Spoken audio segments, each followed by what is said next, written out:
இன்றைக்கி நம்ம ட்ரிப்போட ஃபஸ்ட்டு டேவை ஃப்ரெஷ்ஷாக ஒரு காஃபியோடு ஸ்டார்ட் பண்ணியிருக்கோம்.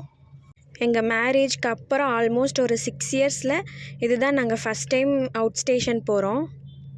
பொள்ளாச்சியிலேருந்து 6 hours ட்ராவலுங்க. மார்னிங் 11:30க்கு ஸ்டார்ட் பண்ணோம். வர்ற வழியிலே சின்ன சின்ன பிரேக்ஸ் எடுத்துகிட்டு லஞ்ச்லாம் முடிச்சுட்டு ஈவினிங் நாங்கள் ரூம் ரீச் பண்ணிட்டோம். நிறுத்தி காரில் ஏறினது கொஞ்சம் நேரம் நல்லா என்ஜாய் பண்ணிட்டு வந்தான். அதுக்கப்புறம் வழக்கம் போல் ஒரு நல்ல தூக்கம். நாங்கள் ரூமுக்கு வந்ததுக்கப்புறம் தான் எந்திரிச்சான்.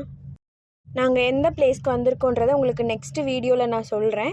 இந்த பிளேஸ் பார்க்குறப்போ யாருக்காவது தெரிஞ்சுதுன்னா என்ன பிளேஸுன்றதை கமெண்ட்டில் சொல்லுங்கள். எங்கள் ஃப்ரெண்டு தான் ஆன்லைன்லேயே ரூம் புக் பண்ணிட்டாங்க. பெர் டேக்கு 1800 சார்ஜ் பண்ணுறாங்க. ரூம் வந்து நல்லா நீட் அண்ட் க்ளீனாக சூப்பராக இருந்தது. இருக்கிற ஃபெசிலிட்டிஸ்க்கு ப்ரைஸ் எனக்கு என்னமோ ஓகேன்னு தான் தோணுச்சு. என்னோடய ஹஸ்பண்டும் அவங்க ஃப்ரெண்டும் இன்றைக்கி ஷாப்பிங் பண்ணியே ஆகணும்னு சொல்லிட்டாங்க. நாங்கள் இருக்கிற ரூமில் இருந்து ஜூடியோக்கு மேப் போட்டால் 40 கிலோமீட்டர் காட்டுச்சு. சரின்னு ஒரு 6:30, 7க்கு அங்கேருந்து கிளம்பிட்டோம். போயிட்டு கொஞ்சம் திங்ஸ்லாம் பர்ச்சேஸ் பண்ணிவிட்டு ஒரு சிம்பிள் டின்னரோடு நாங்கள் அன்றைக்கி டே கம்ப்ளீட் பண்ணிட்டோம். வீடியோஸ் பிடிச்சிருந்ததுன்னா லைக் பண்ணி சப்ஸ்கிரைப் பண்ணிக்கோங்க. நெக்ஸ்ட்டு வீடியோவில் பார்க்கலாம். தேங்க்யூ.